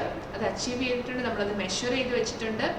അപ്പോൾ അത് വെച്ച് നമ്മളുടെ performance എങ്ങനെയുണ്ട്, കഴിഞ്ഞ ഒരു വർഷം നമ്മുടെ ഫേം, നമ്മുടെ ബിസിനസ് എങ്ങനെ പെർഫോം ചെയ്തു, ലാഭകരമാണോ അല്ലെങ്കിൽ നഷ്ടമാണോ, ഇനി അതും അല്ലെങ്കിൽ ഈ ബിസിനസ്സുമായിട്ട് ഇനി മുന്നോട്ട് പോകണോ എന്നുള്ള കാര്യങ്ങളൊക്കെ ഇവാലുവേറ്റ് ചെയ്യുന്ന, പെർഫോമൻസ് ഇവാലുവേറ്റ് ചെയ്യുന്ന ഒരു ഫംഗ്ഷനും കൂടെ അക്കൗണ്ടിങ്ങിനുണ്ട്. Then control. Accounting identifies the weakness of a firm and provides corrective action. ഈ അക്കൗണ്ടിങ് പ്രിപ്പയർ ചെയ്ത്, അക്കൗണ്ടിങ്ങിൻ്റെ ഫിനാൻഷ്യൽ സ്റ്റേറ്റ്മെൻറ്റും അല്ലെങ്കിൽ ഇൻകം സ്റ്റേറ്റ്മെൻറ്റും പ്രിപ്പയർ ചെയ്ത് കഴിയുമ്പോൾ നമുക്ക് ഏകദേശം മനസ്സിലാക്കാം നമ്മുടെ strength and weakness. In personal life also every individual have their own strength and weaknesses. We need to identify our strength and need to identify our weaknesses. നമ്മുടെ വീക്ക്നെസ് ഐഡൻറ്റിഫൈ ചെയ്യുക, strength identify ചെയ്യുക, എങ്കിലേ നമുക്ക് ആ വീക്ക്നെസ്സിനെ നമുക്ക് overcome ചെയ്ത് strength ആക്കാൻ പറ്റത്തുള്ളൂ. അപ്പോൾ അക്കൗണ്ടിങ് എന്ന് പറയുന്ന ഒരു സ്റ്റേറ്റ്മെൻറ്റ് പ്രിപ്പയർ ചെയ്ത് കഴിയുമ്പോൾ നമ്മുടെ ഫേമിൻ്റെ ബിസിനസ്സിൻ്റെ സ്ട്രെങ്ത്തും വീക്ക്നെസ്സും എന്താണ്, അല്ലെ main source of income, area of income ഏതാണ് എന്നുള്ള കാര്യങ്ങൾ മനസ്സിലാക്കാൻ നമുക്ക് സാധിക്കും. അപ്പോൾ ഫങ്ഷൻസ് ഓഫ് അക്കൗണ്ടിങ് എന്ന് പറയുന്നത് measurement, then forecasting, decision making, performance evaluation and control. And the next topic is branches of accounting. In the introduction stage, I have mentioned that accounting is the core and base for different branches of accounting. Those are financial accounting, cost accounting and management accounting. Financial accounting is prepared, otherwise accounting is prepared for financial decision making. നമ്മുടെ financial accounting എന്ന് പറയുന്നത് accounting process ഒരു ഫേമിൻ്റെ financial position, income statement, position statement prepare ചെയ്ത് നമ്മുടെ ഫേമിൻ്റെ financial position എന്താണ്, എങ്ങനെയാണ് എന്ന് മനസ്സിലാക്കാൻ വേണ്ടിയിട്ട് നമ്മൾ ചെയ്യുന്ന അക്കൗണ്ടിങ്ങിനെയാണ് ഫൈനാൻഷ്യൽ അക്കൗണ്ടിങ് എന്ന് പറയുന്നത്. ഇനി അടുത്തത് എന്ന് പറയുന്നത് കോസ്റ്റ് അക്കൗണ്ടിങ് ആണ്. അതായത് ഒരു പ്രോഡക്റ്റിൻ്റെയോ സർവീസിൻ്റെയോ പ്രൊഡക്ഷൻ പ്രോസസ്സ്, മാനുഫാക്ചറിങ് പ്രോസസ്സ്, അതുമായിട്ട് ബന്ധപ്പെട്ട അക്കൗണ്ടിങ് പ്രിപ്പയർ ചെയ്യുന്നതിനെയാണ് കോസ്റ്റ് അക്കൗണ്ടിങ് എന്ന് പറയുന്നത്. That means accounting which is associated with the production and manufacturing of A product or service is termed as cost accounting. Next, third one is management accounting. Management or managers are the persons who runs the business organization with the owners. ഓണേഴ്സും മാനേജ്മെൻറ്റും കൂടെ ചേർന്നാണ് നമ്മുടെ ഒരു business firm നടത്തിക്കൊണ്ട് പോകുന്നത്. So accounts or accounting process which is associated with the management decision making process is termed as management accounting. അതായത് നമ്മുടെ മാനേജേഴ്സിന്, management ലെവലിലുള്ള വ്യക്തികൾക്ക് പ്രധാനപ്പെട്ട ഡിസിഷൻസ് എടുക്കാൻ, അല്ലെ പോളിസീസോ സ്ട്രാറ്റജീസോ ഡെവലപ്പ് ചെയ്യാൻ തക്കതായ അക്കൗണ്ടിങ് റിസൾട്ട് കൊടുക്കുന്ന ആ ഒരു അക്കൗണ്ടിങ് പ്രോസസ്സിനെയാണ് നമ്മൾ മാനേജ്മെൻറ്റ് അക്കൗണ്ടിങ് എന്ന് പറയുന്നത്. So these are the 3 different branches: financial accounting, cost accounting and management accounting. Financial accounting എന്ന് പറയുമ്പോൾ ഫിനാൻഷ്യൽ പൊസിഷൻ എന്താണെന്ന് നമുക്ക് തരുന്നു, ആ ഒരു അക്കൗണ്ടിങ് ആണ് ഫിനാൻഷ്യൽ അക്കൗണ്ടിങ്. കോസ്റ്റ് അക്കൗണ്ടിങ് എന്ന് പറയുന്നത് നമ്മളുടെ പ്രൊഡക്ഷൻ, മാനുഫാക്ചറിങ് പ്രോസസ്സുമായിട്ട് ബന്ധപ്പെട്ട അക്കൗണ്ടിങ്ങിനെയാണ് കോസ്റ്റ് അക്കൗണ്ടിങ് എന്ന് പറയുന്നത്. മൂന്നാമത്തേത് മാനേജ്മെൻറ്റ് അക്കൗണ്ടിങ്, അതായത് ടോപ്പ് ലെവൽ മാനേജേഴ്സ്, നമ്മുടെ ബിസിനസ്സുമായിട്ട് ബന്ധപ്പെട്ട് തീരുമാനങ്ങൾ എടുക്കുന്ന മാനേജ്മെൻറ്റ്, ആ മാനേജ്മെൻറ്റിൻ്റെ ഡിസിഷൻ മേക്കിങ്ങിന് ഹെൽപ്പ് ചെയ്യുന്ന അക്കൗണ്ടിങ് റിസൾട്ട്സിന്, accounting results which helps the decision making process by the management is termed as management accounting. അപ്പോൾ 3 ഏരിയ ബ്രാഞ്ചസ് പറഞ്ഞു. ഇനി അടുത്തത് യൂസേഴ്സ് ഓഫ് അക്കൗണ്ടിങ് ഇൻഫർമേഷൻ. നമ്മൾ ചിന്തിച്ചേക്കാം വൈ അക്കൗണ്ടിങ് അല്ലെങ്കിൽ who are the main users of accounting എന്ന് ചിന്തിച്ചേക്കാം. ഇപ്പം നമ്മളുടെ എക്സാമ്പിളിനകത്ത് പറഞ്ഞായിരുന്നു നമ്മളുടെ അക്കൗണ്ടിങ്ങിന് ഇൻഫർമേഷൻ്റെ യൂസേഴ്സ് ആരൊക്കെയാണ്? നമ്മുടെ പേരൻസ് ഉണ്ട്, ഫ്രണ്ട്സ് ഉണ്ട്, സഹോദരങ്ങളുണ്ട്, അല്ലെങ്കിൽ നെയ്ബേഴ്സ് ഉണ്ടെന്നൊക്കെ പറഞ്ഞായിരുന്നു. അപ്പോൾ യൂസേഴ്സ് ഓഫ് അക്കൗണ്ടിങ് എന്ന് പറയുന്നത് external users and internal users are there. Internal users includes owners and management. That means users who are directly involved in the inside process of business is termed as internal users. അതായത് നമ്മുടെ firm business എന്താണോ അതിൻ്റെ അകത്ത് നിന്ന് അല്ലെങ്കിൽ direct നമ്മുടെ ഫേമുമായിട്ട് relate ചെയ്തേക്കുന്ന വ്യക്തികളെയാണ് നമ്മൾ ഇന്റേണൽ യൂസേഴ്സ് എന്ന് പറയുന്നത്. നമ്മുടെ ഓണർ, ബിസിനസ്സിൻ്റെ ഉടമസ്ഥൻ, അല്ലെങ്കിൽ മാനേജ്മെൻറ്റ്, നമ്മുടെ ടോപ്പ് ലെവൽ അതോറിറ്റി, ഡിസിഷൻ എടുക്കുന്ന മാനേജ്മെൻറ്റ്, ഇവർ 2 കൂട്ടരാണ് നമ്മുടെ ഇന്റേണൽ യൂസേഴ്സ് ആയിട്ട് വരുന്നത്. And external users includes creditors, suppliers, debtors, government, then customers, then bankers. All these comes under the head of employees. All these persons comes under the head of external users. External users എന്ന് പറയുമ്പോൾ അവർ നമ്മളുടെ ഫേമിന് പുറത്തു നിന്നുള്ള വ്യക്തികളായിരിക്കും, not directly involved in the decision making process or management or inside matters. നമ്മുടെ ഫോമിൻ്റെ ഉള്ളിലെ കാര്യങ്ങളിൽ ഒരു രീതിയിൽ ഡയറക്റ്റ് ഇടപാടില്ലാത്ത വ്യക്തികളെയാണ് നമ്മൾ എക്സ്റ്റേണൽ യൂസേഴ്സ് എന്ന് പറയുന്നത്. Next, advantages of accounting and disadvantages of accounting. ഇപ്പോൾ അഡ്വാൻറ്റേജസ് അക്കൗണ്ടിങ് എന്ന് പറയുന്നു, it helps in ascertaining financial position of the ബിസിനസ്സിൻ്റെ ഫിനാൻഷ്യൽ പൊസിഷൻ എത്രയാണെന്ന് നമുക്ക് കണ്ടുപിടിക്കാനായിട്ട് സാധിക്കുന്നത് ഏതൊരു പ്രോസസ്സിലൂടെയാണ്? അക്കൗണ്ടിങ് പ്രോസസ്സിലൂടെയാണ്. ഫിനാൻഷ്യൽ പൊസിഷൻ, നമ്മളുടെ ഇപ്പോഴത്തെ പ്രസൻറ്റ് സിറ്റുവേഷൻ എത്രയാണെന്ന് മനസ്സിലാക്കാനും ഫേമിൻ്റെ പ്രോഫിറ്റ് ഓർ ലോസ് എത്രയാണെന്ന് മനസ്സിലാക്കാനും നമ്മളെ സഹായിക്കുന്ന, ഫേമിനെ സഹായിക്കുന്നത് നമ്മുടെ അക്കൗണ്ടിങ് പ്രോസസ്സാണ്. And that is the first advantage. And second advantage, systematic record of data. നമ്മൾ റെക്കോർഡിംഗ് ഓഫ് ഡേറ്റ സിസ്റ്റമാറ്റിക് ആയിട്ട് നടത്തി പോകുന്നത് ഏതൊരു പ്രോസസ്സിലൂടെയാണ്? അക്കൗണ്ടിങ് എന്ന് പറയുന്ന പ്രോസസ്സിലൂടെയാണ്. ഇത് വീണ്ടും ഓഡിറ്റ് ചെയ്ത് പലരും റിവ്യൂ ചെയ്യുന്നുണ്ട്. ഇതിൻ്റെ ബേസിസിൽ നമ്മൾ ടാക്സ് ഒക്കെ അടയ്ക്കേണ്ട ആവശ്യങ്ങളൊക്കെ ഉണ്ട് കേട്ടോ ബിസിനസ്സിൽ.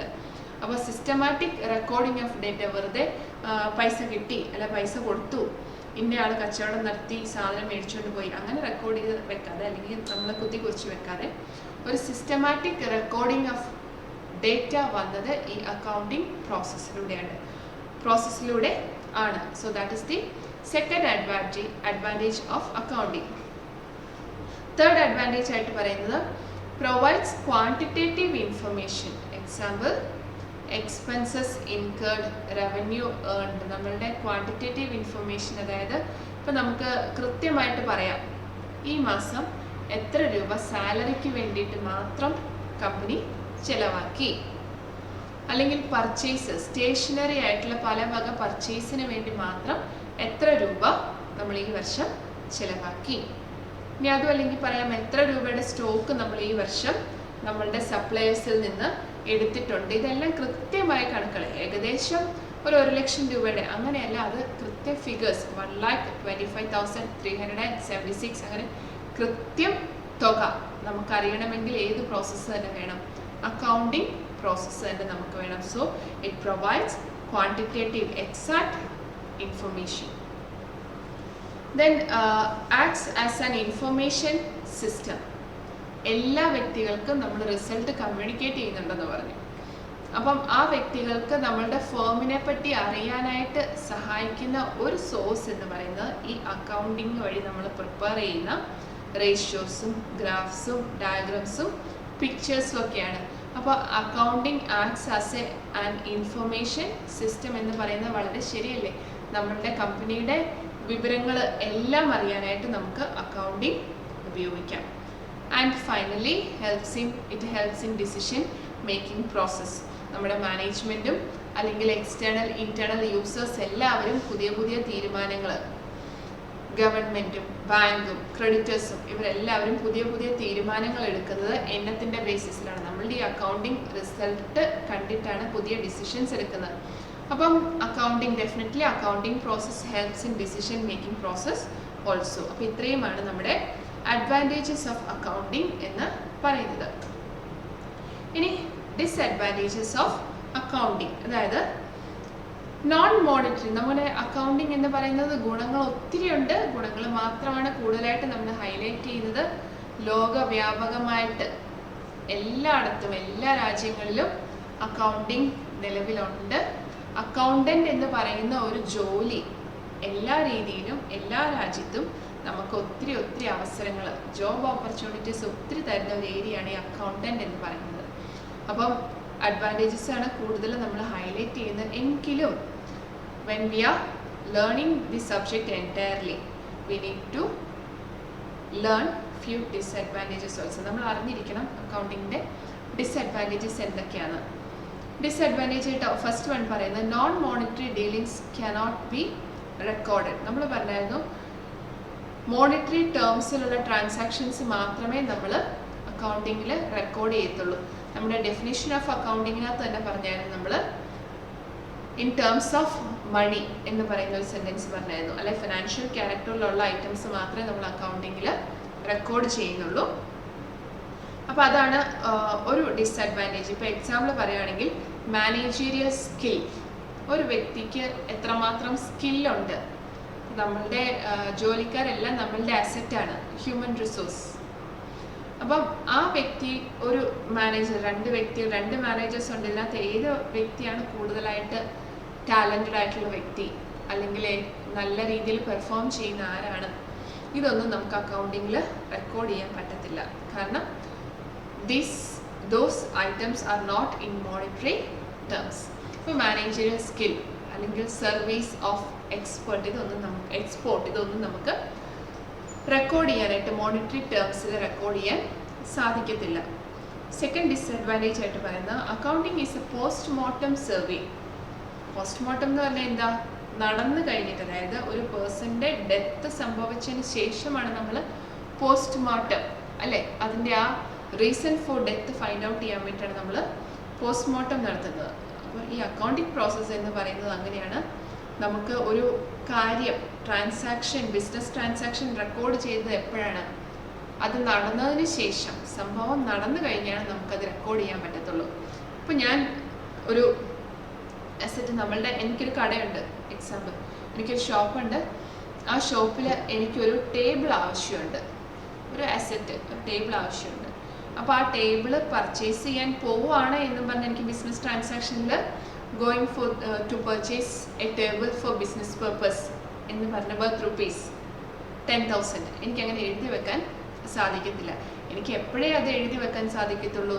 ഞാൻ പോയി ടേബിൾ മേടിച്ച് അതിൻ്റെ കൃത്യവിവരം, വില അറിഞ്ഞതിന് ശേഷം മാത്രമേ എനിക്ക് ആ asset purchase of asset table worth ₹9,450 എന്ന് പറഞ്ഞ് തുക എഴുതി വെക്കാൻ പറ്റത്തുള്ളൂ. അപ്പോൾ എക്സാക്റ്റ് വേണം പ്രൈസ്, ഏകദേശം 10,000 രൂപയെന്ന് നമുക്ക് എഴുതാൻ പറ്റത്തില്ല. അപ്പം പോസ്റ്റ്മോർട്ടം സർവേ എന്ന് പറയാൻ കാരണം ഇതാണ്. Expenses are recorded only it is incurred. Expense എപ്പോഴേ റെക്കോർഡ് ചെയ്യാൻ പറ്റത്തുള്ളൂ? കയ്യിൽ നിന്ന് നഷ്ടമായതിനു ശേഷം, പൈസ കൊടുത്തതിന് ശേഷം മാത്രമേ എക്സ്പെൻസ് എന്ന് റെക്കോർഡ് ചെയ്യാൻ പറ്റത്തുള്ളൂ. അല്ലെങ്കിൽ പൈസ, ഇന്ന വ്യക്തി എനിക്ക് പൈസ തരും എന്ന് പറഞ്ഞ് റെക്കോർഡ് ചെയ്യാൻ പറ്റത്തില്ല. എപ്പോഴേ എനിക്ക് റെക്കോർഡ് ചെയ്യാൻ പറ്റത്തുള്ളൂ? when that person gives money and I received the money. അയാൾ പൈസ തന്നു, ഞാനത് റിസീവ് ചെയ്തു, എങ്കിൽ മാത്രമേ എനിക്കത് റെക്കോർഡ് ചെയ്യാൻ പറ്റത്തുള്ളൂ. അക്കൗണ്ടിങ്ങിൽ ബിസിനസ് ട്രാൻസാക്ഷൻ ആയിട്ട് റെക്കോർഡ് ചെയ്യാൻ പറ്റത്തുള്ളൂ. അപ്പം ഒരു ഡിസ്അഡ്വാൻറ്റേജ് ആണ് accounting is a postmortem survey. അടുത്തത് ഡിസ്അഡ്വാൻറ്റേജ് ആയിട്ട് പറയുന്നത് effect of price level changes are not recorded. അതായത് always recorded items in the accounts on the basis of cost price. Market price is not considered. Cost price, അതിന് ചിലവായ തുക, cost price എത്രയാണോ ആ ഒരു cost പ്രൈസിൻ്റെ ബേസിസിലാണ് നമ്മൾ accounting പ്രോസസ്സുകളെല്ലാം record ചെയ്ത് പോകുന്നത്. അടുത്ത ഒരു അതുപോലെ പ്രൈസ് ലെവൽ ചേഞ്ച്, ആ വസ്തുവിന് എന്ത് മാറ്റം, പ്രൈസിനകത്ത് എന്ത് മാറ്റം വന്നാലും നമ്മളത് ഒരിക്കലും പിന്നീട് അക്കൗണ്ടിങ്ങിൽ റെക്കോർഡ് ചെയ്യുന്നില്ല. ഇപ്പം നമുക്ക് ആവശ്യമുള്ള ഒരു കിലോ റോ മെറ്റീരിയൽ നമ്മൾ പർച്ചേസ് ചെയ്തു. പക്ഷെ നമ്മൾ പർച്ചേസ് ചെയ്ത് കുറച്ച് നാൾ കഴിഞ്ഞപ്പോൾ നമ്മുടെ ആ റോ മെറ്റീരിയലിൻ്റെ വില കുറഞ്ഞു അല്ലെങ്കിൽ കൂടി. ഇപ്പം ഞാൻ 1 കിലോ റോ മെറ്റീരിയൽ 100 രൂപയ്ക്കാണ് മേടിച്ചെങ്കിൽ ഒരു 6 മാസം കഴിഞ്ഞപ്പോൾ അതിൻ്റെ വില 150 റുപ്പീസ് ആയേക്കാം. പക്ഷെ നമ്മളത് റെക്കോർഡ് ചെയ്യുന്നില്ല. നമ്മൾ കോസ്റ്റ് പ്രൈസ് എത്രയാണ് അത് മാത്രമേ അവിടെ റെക്കോർഡ് ചെയ്യുന്നുള്ളൂ. അടുത്ത ഡിസഡ്വാൻറ്റേജ് ആയിട്ട് പറയുന്നത് അസംഷൻസ് ഇൻ അക്കൗണ്ടിങ്.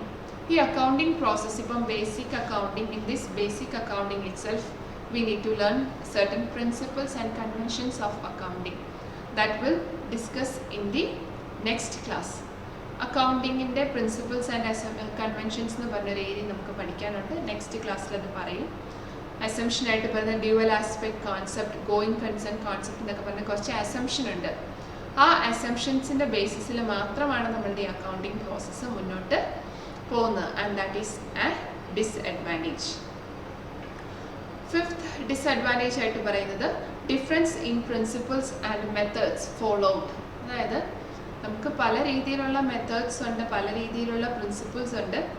പല ഓർഗനൈസേഷനും അല്ലെ പല ബിസിനസ്സുകാരും അവർ ഫോളോ ചെയ്യുന്ന പ്രിൻസിപ്പിളും മെത്തേഡും ഡിഫറെൻ്റ് ആയിരിക്കും. അതായത് ഒരു ഇൻഡസ്ട്രിയുടെ അണ്ടറിൽ തന്നെ, ഇപ്പോൾ ടെക്സ്റ്റൈൽ ഇൻഡസ്ട്രിയുടെ അണ്ടറിൽ തന്നെയുള്ള പല പല സ്ഥാപനങ്ങളായിരിക്കാം, പക്ഷെ അവർ ഫോളോ ചെയ്യുന്ന പ്രിൻസിപ്പിളും മെത്തേഡും ഡിഫറെൻ്റ് ആയിരിക്കും. In case we can take the example of depreciation. Depreciation എന്ന് പറഞ്ഞാൽ എന്താണ്? നമ്മളുടെ ഒരു അസറ്റിന്, ഫിക്സഡ് അസറ്റിന് തേയ്മാനം സംഭവിച്ച് അതിൻ്റെ മൂല്യത്തിൽ വില വ്യത്യാസം വരും ഇല്ലേ? നമ്മളിപ്പോൾ ഒരു കാർ മേടിക്കുമ്പോൾ 5 ലക്ഷം രൂപ ആണെങ്കിൽ we can purchase a vehicle worth ₹5 lakhs, but after 3 years the price of that vehicle will be 3.5 lakhs or 4 lakhs ഇല്ലേ? വിലയ്ക്കകത്ത് കുറച്ച് മാറ്റം വരും. ആ വില വ്യത്യാസത്തിനെയാണ് നമ്മൾ ഡിപ്രിസിയേഷൻ എന്ന് പറയുന്നത്. അപ്പം ചില കമ്പനിക്കാർ ഡിപ്രിസിയേഷൻ എന്താണെന്ന് മനസ്സിലാക്കാണെന്ന് വിചാരിക്കുന്നു. ഈ ഡിപ്രിസിയേഷൻ 2 രീതിയിൽ നമുക്ക് ചാർജ് ചെയ്യാം. ഒന്ന് സ്ട്രെയിറ്റ് ലൈൻ മെത്തേഡ്, രണ്ടാമത്തേത് ഡിമിനിഷിംഗ് മെത്തേഡ്. 2 രീതിയിൽ നമുക്ക് ഡിപ്രിസിയേഷൻ ചാർജ് ചെയ്യാം. Straight line method of depreciation we need to the company usually charges a fixed amount of depreciation in every year. എല്ലാ വർഷവും ഒരു സെയിം തുക തന്നെയായിരിക്കും അവർ കുറച്ച് വരുന്നത്. പക്ഷേ ഡിമിനിഷിംഗ് മെത്തേഡിനകത്ത് ആദ്യത്തെ വർഷം നമുക്ക് കുറയ്ക്കുന്നതിൻ്റെ തുകയിൽ നിന്നാണ് അടുത്ത വർഷത്തെ ഡിപ്രിസിയേഷൻ കാൽക്കുലേറ്റ് ചെയ്യുന്നത്. അപ്പം ഈ 2 രീതിയും മാറി മാറി പല കമ്പനിക്കാരും ഉപയോഗിക്കാറുണ്ട്. അപ്പോൾ ഈ അക്കൗണ്ടിങ് എന്ന് പറയുന്നതിനകത്ത് തന്നെ നമ്മുടെ ഡിസഡ്വാൻറ്റേജ് ആയിട്ട് പറയുവാണെങ്കിൽ different principles and different methods are followed. Okay, last disadvantage ആയിട്ട് പറയുന്നത് നോട്ട് പ്രൊവൈഡിങ് കോസ്റ്റ് ഡേറ്റ. നമ്മൾ ഡിഫറെൻറ്റ് ബ്രാഞ്ചസ് ഓഫ് അക്കൗണ്ടിങ് പറഞ്ഞായിരുന്നു. ഫിനാൻഷ്യൽ അക്കൗണ്ടിങ്ങിനകത്ത് നമ്മൾ ഏത് മാത്രമേ പഠിക്കുന്നുള്ളൂ? Finance transactions, business transaction, monetary ടേംസിലുള്ള അവരുടെ ഫിനാൻഷ്യൽ പൊസിഷൻ മാത്രമേ നമ്മൾ ഫിനാൻഷ്യൽ അക്കൗണ്ടിങ് പഠിക്കുന്നുള്ളൂ. കോസ്റ്റിങ്ങുമായിട്ട് ബന്ധപ്പെട്ട ഒരു കാര്യവും നമ്മൾ ഇതിനകത്ത് റെക്കോർഡ് ചെയ്യുന്നില്ല. അതായത് ഒരു പ്രോഡക്റ്റിൻ്റെ സർവീസിൻ്റെ മാനുഫാക്ചറിങ് പ്രോസസ്സ്, പ്രൊഡക്ഷൻ പ്രോസസ്സ്, അതിൻ്റെ ചിലവ്, കോസ്റ്റ് എത്രയാണ് നമ്മൾ ഒരിക്കലും ഇതിനകത്ത് ഉൾപ്പെടുത്തുന്നില്ല. അപ്പോൾ ഇത്രയാണ് അക്കൗണ്ടിങ്ങിൻ്റെ ഡിസ്അഡ്വാൻറ്റേജ് ആയിട്ട് നമുക്ക് പഠിക്കാനുള്ളത്. അപ്പോൾ ഇത്രയും ഏരിയ ആണ് നമ്മൾ ഒരു ഇൻട്രൊഡക്ഷൻ, അക്കൗണ്ടിങ് എന്നതാണ്, എന്തിനു വേണ്ടി നമ്മൾ അക്കൗണ്ടിങ് നടത്തുന്നു, അതുമായിട്ട് ബന്ധപ്പെട്ട ഫീച്ചേഴ്സ്, പിന്നെ functions, objectives, branches of accounting, uses of accounting, advantages and disadvantages, ഇത്രയും നമ്മൾ ഇന്നത്തെ ക്ലാസ്സിൽ ഡിസ്കസ് ചെയ്തു. ഇനി തൊട്ടടുത്ത ക്ലാസ്സിൽ നമുക്ക് പഠിക്കാനുള്ളത് ബേസിക് ടേംസ് ഓഫ് അക്കൗണ്ടിങ്. അക്കൗണ്ടിങ്ങുമായിട്ട് ബന്ധപ്പെട്ട് കുറച്ച് ബേസിക് ടേംസ് ഉണ്ട്, നമ്മുടെ ബിസിനസ്സിൽ ഉപയോഗിക്കുന്ന കുറച്ച് വാക്കുകൾ. ഇൻകം, എക്സ്പെൻസ്, പ്രോഫിറ്റ്, ലോസ്, അല്ലെങ്കിൽ revenue, capital, assets, liabilities, then creditors, debtors, അങ്ങനെ കുറച്ച് വാക്കുകളുണ്ട് കേട്ടോ. അപ്പം ഈ ബേസിക് അക്കൗണ്ടിങ് ടേംസും അതിൻ്റെ പ്രിൻസിപ്പിൾസ് എന്തൊക്കെയാണ്, കോൺസെപ്റ്റ്സ് എന്തൊക്കെയാണ്, അങ്ങനെയുള്ള കുറച്ച് പോയിൻറ്റ്സ് പിന്നെ book keeping, what is book keeping and how book keeping is different from accounting. ഇത്രയും കാര്യങ്ങളും കൂടെ നമുക്ക് അക്കൗണ്ടിങ്ങിൻ്റെ ബേസിക് തിയറിക്കകത്ത് പഠിക്കാനുണ്ട്. അപ്പോൾ അത് കഴിയുമ്പം നമ്മൾ പറഞ്ഞായിരുന്നു ലെഡ്ജർ ഇല്ലേ, നമ്മൾ ക്ലാസിഫൈ ചെയ്യുന്ന കാര്യം പറഞ്ഞായിരുന്നു. റെക്കോർഡിംഗ് ക്ലാസിഫൈങ്ങിനകത്ത് ഒരു ടേം നമ്മൾ പറഞ്ഞായിരുന്നു ലെഡ്ജർ. അപ്പോൾ ലെഡ്ജർ എന്താണ്, ജേണൽ എന്നാണ്, അല്ലെങ്കിൽ ട്രയൽ ബാലൻസ് എന്നതാണ്, അതിൻ്റെ ഒരു പ്രോബ്ലം നമുക്ക് വർക്കൗട്ട് ചെയ്യാനുള്ളതാണ്. അത്രയും കൂടി പഠിച്ചു കഴിയുമ്പോൾ നമ്മുടെ ഈ ബേസിക് അക്കൗണ്ടിങ് തീരും. പിന്നെ നമ്മൾ we are moving to the subject financial accounting. അപ്പം ഇന്നത്തെ ക്ലാസ് ഇത്രയും വെച്ച് ഞാൻ വൈൻഡപ്പ് ചെയ്യാണ്.